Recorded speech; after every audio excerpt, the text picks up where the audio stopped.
ओम नमो भगवते वासुदेवाय। जय श्री कृष्ण। दोस्तों, भगवान लक्ष्मी नारायण का ध्यान करते हुए इस कथा को सुनिए। पूर्णमासी व्रत कथा।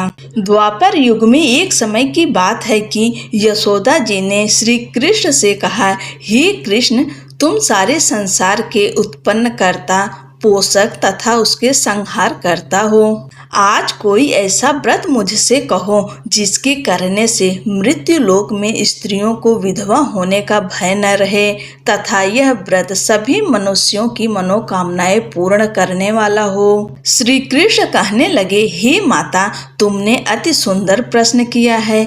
मैं तुमसे ऐसे ही व्रत को सविस्तार कहता हूँ। सौभाग्य की प्राप्ति के लिए स्त्रियों को 32 पूर्णमासियों का व्रत करना चाहिए। इस व्रत के करने से स्त्रियों को सौभाग्य संपत्ति मिलती है। यह व्रत अचल सौभाग्य देने वाला एवं भगवान शिव के प्रति मनुष्य मात्र की भक्ति को बढ़ाने वाला है। यशोदा जी कहने लगी, हे कृष्ण, सर्वप्रथम इस व्रत को मृत्यु लोक में किसने किया था? इसके विषय में विस्तार पूर्वक मुझसे कहो। श्री कृष्ण जी कहने लगे, इस भूमंडल पर एक अत्यंत प्रसिद्ध राजा चंद्रहास से पालित अनेक प्रकार के रत्नों से परिपूर्ण कातिका नाम की एक नगरी थी। वहां पर धनेश्वर नाम का एक ब्राह्मण रहता था और उसकी स्त्री अति सुशीला रूपवती थी। दोनों ही उस नगरी में बड़े प्रेम के साथ रहते थे। घर में धन धान्य आदि की कमी नहीं थी। उनको एक बड़ा दुख था कि उनके कोई संतान नहीं थी। इस दुख से वह अत्यंत दुखी रहते थे। एक समय एक बड़ा तपस्वी योगी उस नगरी में आया। वह योगी उस ब्राह्मण के घर को छोड़कर अन्य घरों से भिक्षा लाकर भोजन किया करता था। रूपवती से वह भिक्षा नहीं लिया करता था। उस योगी ने एक दिन रूपवती से भिक्षा न लेकर किसी अन्य घर से भिक्षा लेकर गंगा किनारे जाकर भिक्षान होकर प्रेम पूर्वक खा रहा था कि धनेश्वर ने योगी का यह सब कार्य किसी प्रकार से देख लिया। अपनी भिक्षा के अनादर से दुखी होकर धनेश्वर योगी से बोला, महात्मन, आप सब घरों से भिक्षा लेते हैं परंतु मेरे घर की भिक्षा कभी भी नहीं लेते, इसका कारण क्या है? योगी ने कहा कि निसंतान के घर की भीख पतितों के अन्न के तुल्य होती है और जो पतितों का अन्न खाता है वह भी पतित हो जाता है। चूंकि तुम निसंतान हो, अतः पतित हो जाने के भय से मैं तुम्हारे घर की भिक्षा नहीं लेता हूँ। धनेश्वर यह बात सुनकर अपने मन में बहुत दुखी हुआ और हाथ जोड़कर योगी के पैरों पर गिर पड़ा तथा आर्त भाव से कहने लगा, हे महाराज, यदि ऐसा है तो आप मुझको पुत्र प्राप्त का उपाय बताइए। आप सर्वज्ञ हैं, मुझ पर अवश्य ही यह कृपा कीजिए।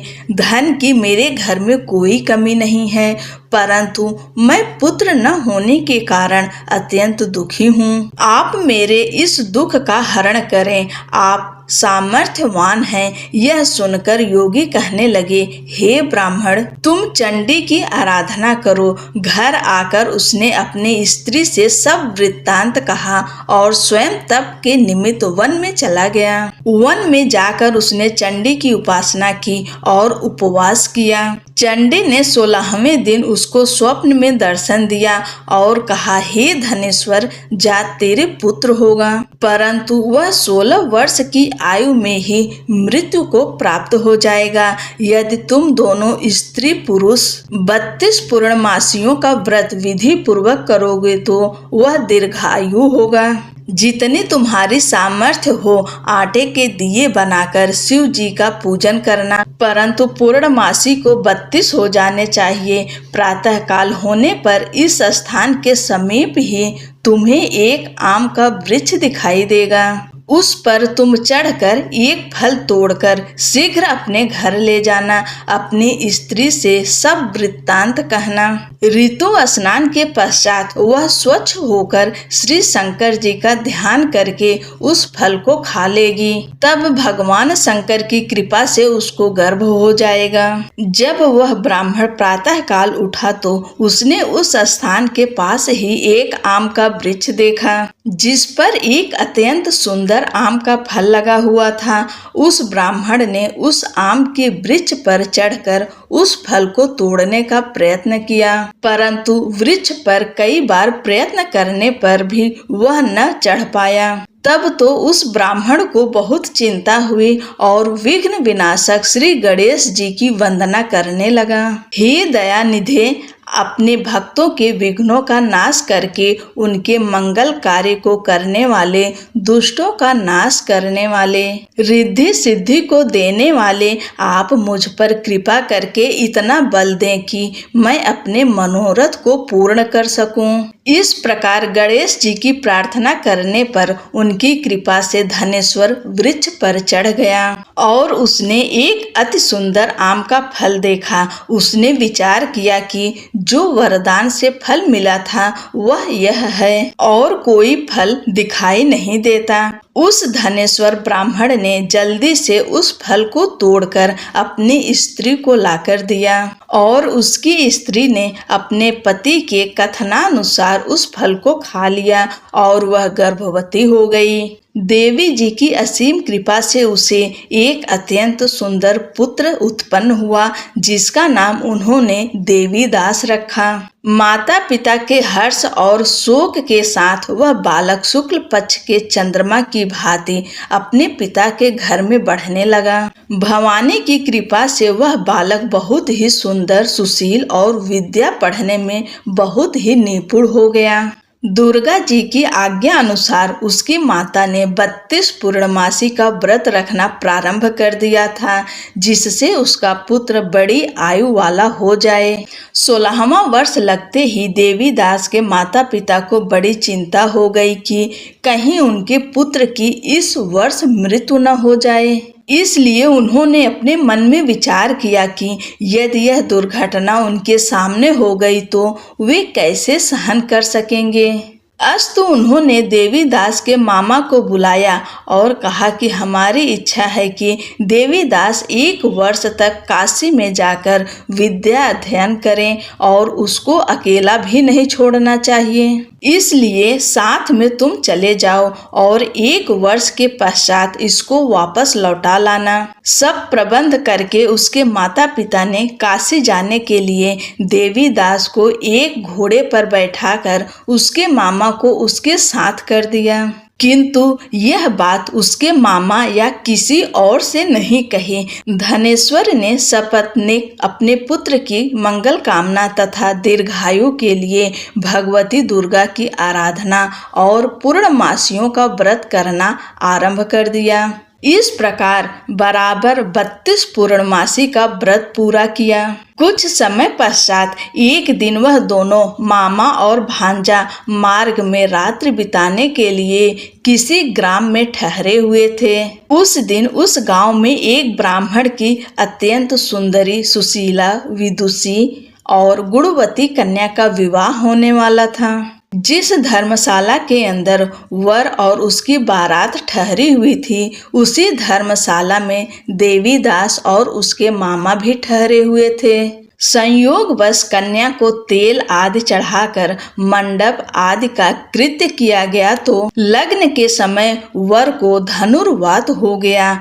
अस्तु वर के पिता ने अपने कुटुंबियों से परामर्श करके निश्चय किया कि यह देवीदास मेरे पुत्र जैसा ही सुंदर है, मैं इसके साथ ही लग्न करा दूं और बाद में विवाह के अन्य कार्य मेरे लड़के के साथ हो जाएगा। यह सोचकर देवीदास के मामा से जाकर बोला कि तुम थोड़ी देर के लिए अपने भांजे को हमें दे दो, जिससे विवाह के लग्न का सब कृत्य सुचारू रूप से हो सके तब उसका मामा कहने लगा कि जो कुछ भी मधुपर्क आदि कन्यादान के समय वर को मिले वह सब हमें दे दिया जाए, तो मेरा भांजा इस बारात का दूल्हा बन जाएगा। यह बात वर के पिता ने स्वीकार कर लेने पर उसने अपने भांजा वर बनने को भेज दिया और उसके साथ सब विवाह कार्य रात्रि में विधि पूर्वक संपन्न हो गया।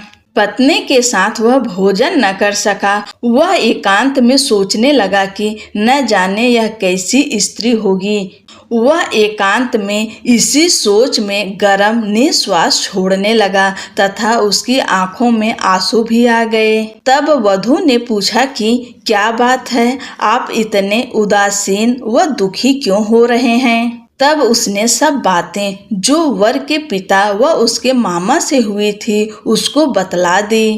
तब कन्या कहने लगी कि यह ब्रह्म विवाह के विपरीत कैसे हो सकता है।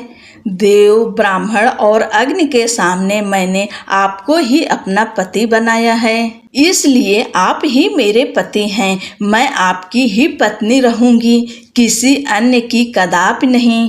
तब देवीदास ने कहा, ऐसा मत करिए, क्योंकि मेरी आयु बहुत थोड़ी है। मेरे पश्चात आपकी क्या गति होगी, इन बातों को अच्छी तरह विचार कर लो। परंतु वह दृढ़ विचार वाली थी। बोली कि जो आपकी गति होगी वही मेरी गति होगी। हे स्वामी, आप उठिए और भोजन करिए, आप निश्चय ही भूखे होंगे। इसके बाद देवीदास और उसकी पत्नी दोनों ने भोजन किया तथा शेष रात्रि वे सोते रहे। प्रातःकाल देवीदास ने अपनी पत्नी को 3 नगों से जड़ी हुई एक अंगूठी दी, एक रुमाल दिया और बोला, हे प्रिय, इसे लो और संकेत समझकर स्थिर चित्त हो जाओ। मेरे मरण और जीवन जानने के लिए एक पुष्प वाटिका बना लो, उसमें सुगंधित वाली एक नवमल्लिका लगा लो, उसको प्रतिदिन जल से सींचा करो और आनंद के साथ खेलो कूदो तथा उत्सव मनाओ। जिस समय और जिस दिन मेरा प्राणांत होगा ये फूल सूख जाएंगे और जब ये फिर हरे हो जाएं तो जान लेना कि मैं जीवित हूँ। यह बात निश्चय करके समझ लेना कि इसमें कोई संशय नहीं है। यह समझाकर वह चला गया। प्रातःकाल होते ही वहां पर गाजे बाजे बजने लगे और जिस समय विवाह के कार्य समाप्त करने के लिए वर तथा सब बाराती मंडप में आए तो कन्या ने वर को भली प्रकार से देखकर अपने पिता से कहा कि यह मेरा पति नहीं है। मेरा पति वही है जिसके साथ रात्रि में मेरा पाणी ग्रहण हुआ था, इसके साथ मेरा विवाह नहीं हुआ है।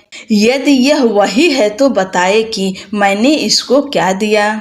मधुपर्क और कन्यादान के समय जो मैंने भूषणादि दिए थे उन्हें दिखाए तथा रात में मैंने क्या गुप्त बातें कही थी वह सब सुनाए। पिता ने उसके कथा अनुसार वर को बुलवाया।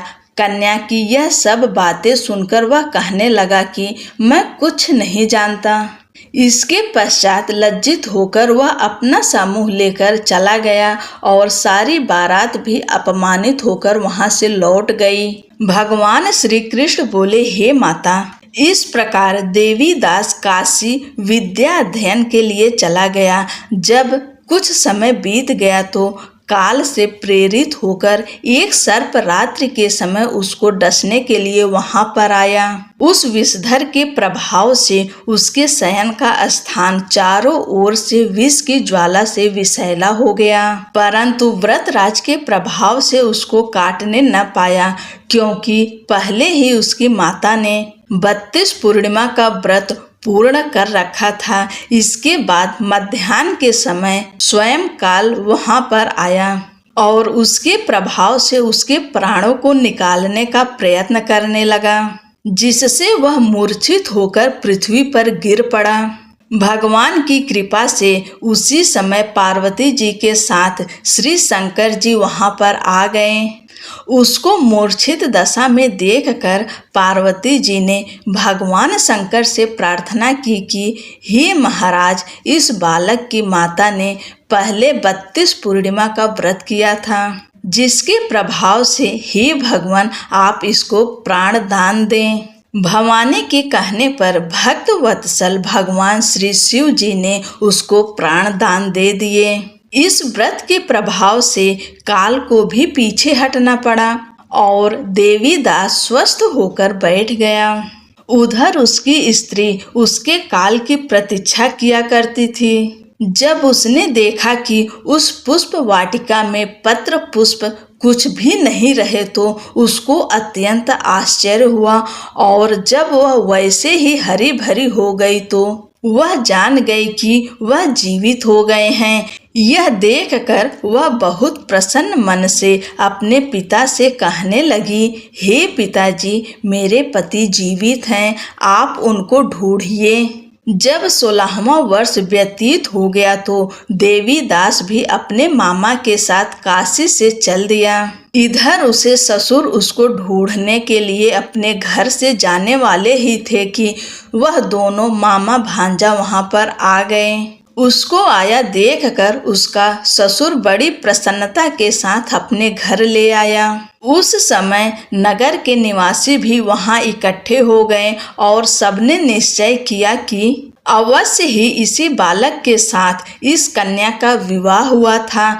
उस बालक को जब कन्या ने देखा तो पहचान लिया और कहा कि यह तो वही है जो संकेत करके गया था। तदुपरांत सभी कहने लगे कि भला हुआ जो यह आ गया और सब नगरवासियों ने आनंद मनाया।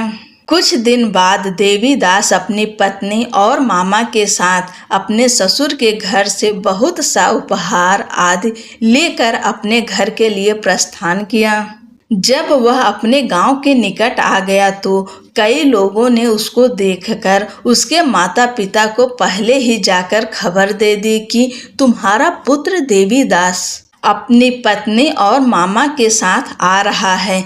ऐसा समाचार सुनकर पहले तो उन्हें विश्वास ही नहीं हुआ, किंतु जब और लोगों ने भी आकर उनकी बात का समर्थन किया तो उनको बड़ा आश्चर्य हुआ।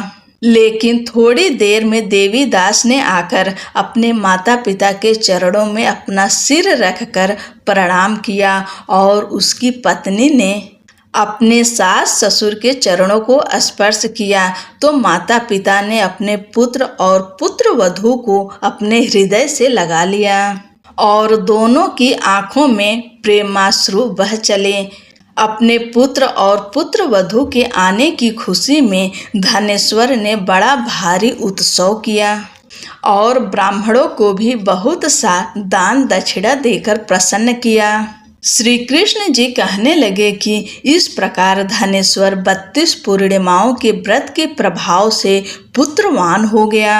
जो भी स्त्रियां इस व्रत को करती हैं वे जन्म जन्मांतर में वैधव्य का दुख नहीं भोगती और सदैव सौभाग्यवती रहती हैं। यह मेरा वचन है, इसमें कोई संदेह नहीं मानना। यह व्रत पुत्र पौत्र को देने वाला तथा संपूर्ण कामनाओं को पूर्ण करने वाला है।